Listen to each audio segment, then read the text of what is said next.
Hello दोस्तों, हम लोग पढ़ने वाले हैं ग्रुप डी के लिए स्टैटिक जीके, जिसमें पढ़ेंगे ये बुक है एसके झा सर का स्टैटिक जीके, जिसमें रहेगा 120 सेट है। बहुत ही अच्छे अच्छे सवाल है न्यू पैटर्न के आधारित। हम लोग दोस्तों रेगुलर पढ़ते हैं, आप लोग भी पढ़ सकते हैं हमारे साथ लाइव दोस्तों, इससे आपको भी कुछ न कुछ याद हो जाएगा। ठीक है दोस्तों, ये रहना वाला है। उसके बाद करंट अफेयर्स भी पढ़ने वाले हैं गौरव सर के। ठीक है दोस्तों, चलिए स्टार्ट करते हैं। जीके का पहला सवाल आपके स्क्रीन पर होगा। स्क्रीन पर नहीं दोस्तों, हम लोग बुक्स पढ़ते हैं, आप लोग भी पढ़ते जाइएगा। पहला सवाल है, किसे पर्वतों की रानी कहा जाता? किसे पर्वतों की रानी कहा जाता? ऑप्शन है दोस्तों दार्जिलिंग, ऊटी, कोंडकलाई, मसूरी। दोस्तों पर्वतों की रानी किसे कहा जाता? मसूरी को कहा जाता। आगे सवाल है, दयानंद सरस्वती निम्नलिखित में से किस मिशन के संस्थापक थे? दयानंद सरस्वती दोस्तों आर्य समाज के संस्थापक थे। आगे सवाल है, सप्तवर्षीय युद्ध किन देशों के बीच लड़ा गया था? सप्तवर्षीय युद्ध किन देशों के बीच लड़ा गया था? दोस्तों इंग्लैंड और फ्रांस के बीच लड़ा गया था। आगे सवाल है, भारतीय संसद का उच्च सदन किसे कहा जाता है? दोस्तों भारतीय संसद का उच्च सदन होते हैं राज्यसभा होते हैं।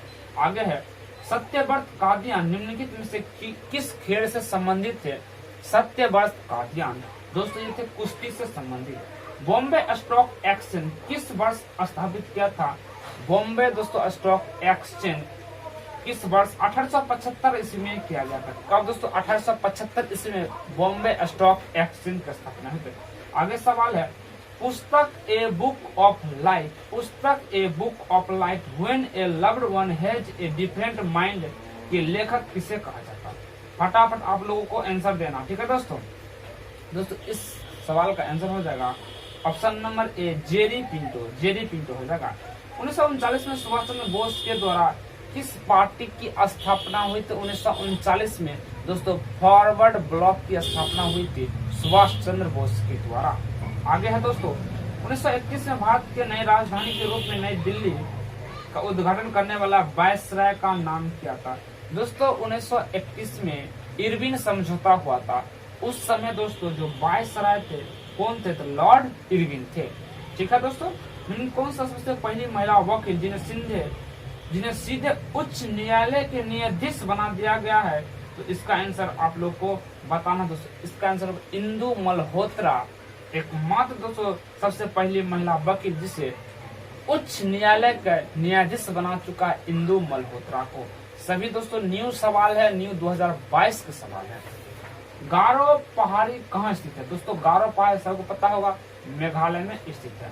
ठीक है दोस्तों, राज्यसभा का कार्यकाल कितना? दोस्तों राज्यसभा के सदस्यों का कार्यकाल कितना होता है? 6 वर्ष होता है। अच्छा बताइएगा, राष्ट्रपति का कार्यकाल कितना होता और कम से कम कितना उम्र होना चाहिए बनने के लिए राष्ट्रपति? 92 ऑस्कर अवार्ड किस मूवी को द बेस्ट फीचर अवार्ड जीता है? 92वां ऑस्कर अवार्ड किस मूवी ने द बेस्ट पिक्चर अवार्ड जीत चुका है? आंसर देना है दोस्तों, ये हो जाएगा पैरासाइट। कौन दोस्तों? पैरा। अच्छा बताएगा दोस्तों 93 दोस्तों कौन है? 93 ऑस्कर अवार्ड किस फिल्म ने जीत चुका है दोस्तों? नोमैडलैंड। नोमैडलैंड। उसके बाद आएगा 94वां दोस्तों फिल्म, 94वां ऑस्कर अवार्ड किस फिल्म को मिला दोस्तों? आप लोग को बताना है दोस्तों। इसमें दोस्तों कौन सा एक्टर्स को भी मिला आपको बताना दोस्तों। ठीक है दोस्तों,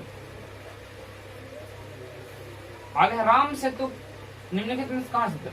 राम सेतु कहाँ स्थित है बताना है दोस्तों। राम सेतु पाक जल डमरू मध्य में स्थित है राम सेतु। फ्रेंच ओपन 2021 का पुरुष वर्ग का खिताब किसने जीता? फ्रेंच ओपन ये दोस्तों एक टेनिस का टूर्नामेंट होता है जिसे हम याद कर सकते हैं अफवाह। एक होता ऑस्ट्रेलियन ओपन, एक होता फ्रेंच विंबलडन और अमेरिकन ओपन। 4 ओपन इसमें होता है, जिसमें हमने पूछे फ्रेंच ओपन 2021 का खिताब मेल में किसने जीत चुका है? तो दोस्तों इसका हो जाएगा नोवाक जोकोविच, फ्रेंच ओपन 2021 में जीत चुका है। आगे है, पूर्वोत्तर भारत का पहला खेलो इंडिया स्पोर्ट्स स्कूल उद्घाटन किस राज्य में किया गया है? पूर्वोत्तर भारत का पहला खेलो इंडिया स्पोर्ट स्कूल का उद्घाटन किया गया है दोस्तों मेघालय में किया गया। आगे है, BBC India sport women of the year पुरस्कार 2021 में किसे दिया गया है दोस्तों? केनेरो हेम्पिको BBC Indian sport women of the year दिया गया। हाल ही में दुनिया की सबसे बड़ी तैरती हुई सौर ऊर्जा परियोजना का निर्माण किस नदी पर किया गया है दोस्तों? नर्मदा नदी पर दोस्तों।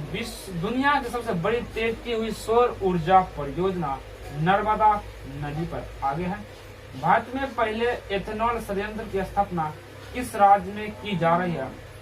दोस्तों भारत में पहले इथेनॉल संयंत्र की स्थापना ये दोस्तों छत्तीसगढ़ में की जा रही है। आगे है, हाल ही में किस तमिलनाडु का 38वां जिले के रूप में उद्घाटन किया गया है?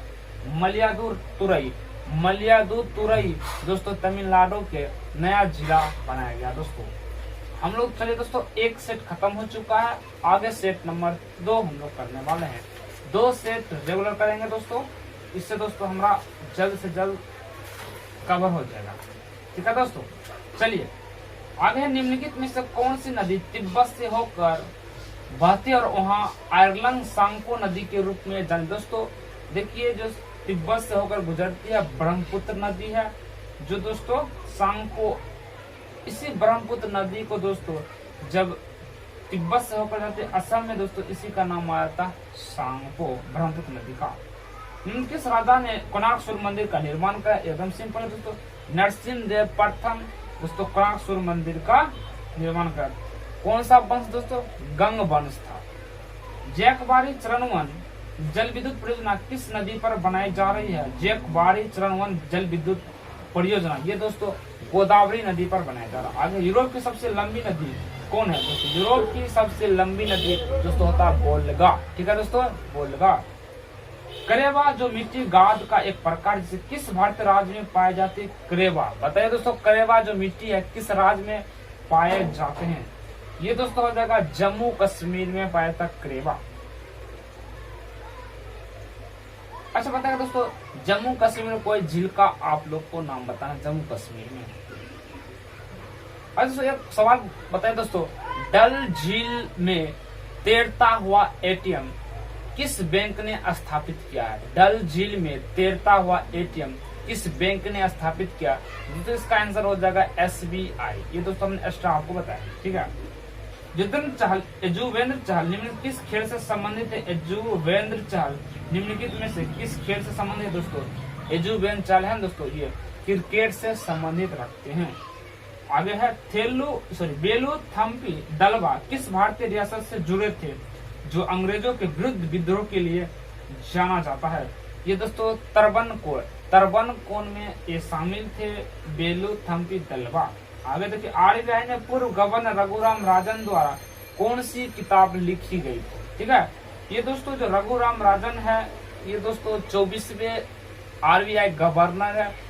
ठीक है, 23 नंबर। ठीक है दोस्तों, 23 नंबर के रघुराम राजन थे गवर्नर RBI। 24वें थे दोस्तों उर्जित पटेल।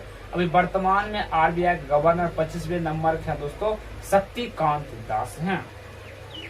आगे दोस्तों इसका दोस्तों आंसर क्या हो जाएगा? इसका दोस्तों हो जाएगा व्हाट डू आई डू। इसका रघुराम राजन का बुक है। लोकसभा में अधिकतम संख्या कितनी हो सकती है? लोकसभा में अधिकतम संख्या कितनी हो सकती है दोस्तों आप लोग को बताना फटाफट से दोस्तों। लोकसभा सबसे अधिकतम संख्या 550 हो सकता है। पगलाढिया बांध किस राज्य में स्थित? पगलाढिया बांध किस राज्य में स्थित है दोस्तों? पगलाढिया बांध असम राज्य में स्थित है। आगे, नाइटी ईस्ट रिज जो एक अंतर समुद्री ज्वालामुखी रिज है कौन से महासागर में स्थित है? ये दोस्तों हिंद महासागर में स्थित है। कौन दोस्तों? नाइटी ईस्ट रिज जो अंतर समुद्री ज्वालामुखी है। गोवा को पुर्तगाल द्वारा किस वर्ष कब्जा कर लिया गया था दोस्तों? गोवा पर पुर्तगाल ने किस वर्ष कब्जा कर, इसको आंसर बताना है। ये दोस्तों 1510 ईस्वी में गोवा पर कब्जा कर लिया था। 1510 में पुर्तगाल ने। अब पूछा जाएगा दोस्तों गोवा कब दोस्तों पुर्तगाल से यानी कि मुक्ति हुआ था दोस्तों? ये होता 1961 ईस्वी में। ठीक है दोस्तों, निम्नलिखित में कौन सा भारत के स्वदेशी निर्मित और विकसित लंबी दूरी सबसोनिक क्रूज मिसाइल है? इसका आंसर बताना दोस्तों। एक निर्भया है मिसाइल जो ये भारत की स्वदेशी निर्मित विकसित लंबी दूरी के लिए सबसोनिक क्रूज मिसाइल है निर्भया। दोस्तों ये जो पिनाका है, पिनाका क्या होता है? तो ये पिनाका है जो ये दोस्तों रॉकेट लॉन्चिंग सिस्टम है पिनाका, ठीक है दोस्तों। ये रॉकेट नहीं है, रॉकेट को लॉन्च करने वाला ये पिनाका। बेलेडा रेगिस्तान किस देश में स्थित? बेलेडा रेगिस्तान किस देश में स्थित है? आंसर दीजिए दोस्तों। बेलेडा रेगिस्तान है पोलैंड में स्थित है। कहां से? पोलैंड में। निम्नलिखित में किस व्यक्ति को डॉक्टर एपीजे अब्दुल कलाम वैज्ञानिक पुरस्कार 2021 में सम्मानित किया जाएगा? बताइए दोस्तों। यानी कह रहा किस डॉक्टर थे डॉक्टर एपीजे अब्दुल कलाम वैज्ञानिक पुरस्कार 2021 में किसे दिया गया दोस्तों? अमित केसरवानी को 2021 में डॉक्टर एपीजे अब्दुल कलाम सम्मान दिया गया। आगे है किस मंत्रालय द्वारा हाल ही में ग्लोबल बायो इंडिया द्वारा किसका आयोजन किया गया है? ये दोस्तों क्या गया है? विज्ञान एवं प्रौद्योगिकी मंत्रालय के द्वारा ग्लोबल बायो इंडिया द्वारा केस आयोजन। महाराष्ट्र सरकार ने किस प्रसिद्ध गायिका को वर्ष 2020 में महाराष्ट्र भूषण प्रदान करने की घोषणा की? क्वेश्चन नंबर 17 है, सेट नंबर 2 स्ट्रेटेजिक जी के एसके झा सर के बुक से हम लोग कर रहे हैं, ठीक है दोस्तों। ये किसे दिया गया दोस्तों? ये आशा भोसले को दिया गया महाराष्ट्र भूषण 2020 में। आगे 18 नंबर क्वेश्चन, जम्मू कश्मीर में दुनिया का सबसे ऊंचा रेलवे आर्चर ब्रिज का निर्माण किस नदी पर किया गया है? ठीक है दोस्तों। जम्मू कश्मीर में दुनिया का सबसे ऊंचा रेलवे आर्चर ब्रिज का निर्माण किस नदी पर किया दोस्तों? चेनाब नदी पर। दुनिया की सबसे लंबी ये दोस्तों है रेलवे आचार्य ब्रिज चेनाब नदी। बजट में घोषित प्रधानमंत्री आत्मनिर्भर स्वास्थ्य भारत योजना किसके तहत आवंटित हुआ था? जो राशि कितना था ये बताना है दोस्तों। यह 64,180 करोड़ प्रधानमंत्री आत्मनिर्भर स्वास्थ्य भारत योजना था। अब दोस्तों 2021-22 की केंद्रीय बजट का कुल व्यय क्या था? दोस्तों 2021 और 22 केंद्रीय बजट का कुल व्यय दोस्तों क्या था? ये था 34,83,236 करोड़ था। तो दोस्तों हमने ये जो स्ट्रेटेजिक ऑनलाइन रेलवे के लिए दोस्तों ये जो बुक है इसके साथ साथ हमने ये 2 सेट मार चुके हैं। उसके बाद दोस्तों हम लोग क्या करने वाले हैं? करंट अफेयर्स करने वाले हैं। तो आप लोग फटाफट जुड़ जाइए और इसका भी आंसर आप लोग बता दीजिए, ठीक है दोस्तों। चलिए दोस्तों खेल खिलाड़ी संबंधित क्वेश्चन हम आज करेंगे कुमार गौरव सर के करंट अफेयर्स से। निकालिए पेज नंबर 50। पहला दोस्तों है अंडर 90 एशिया कप किसने जीता? अंडर 90 एशिया कप 2021 किसने दोस्तों? ये 13 दिसंबर 2021 को ये दुबई में हुआ था। अंडर 90 एशिया कप आयोजन कहाँ हुआ था दोस्तों? दुबई में हुआ था। भारत और श्रीलंका के बीच हुआ था।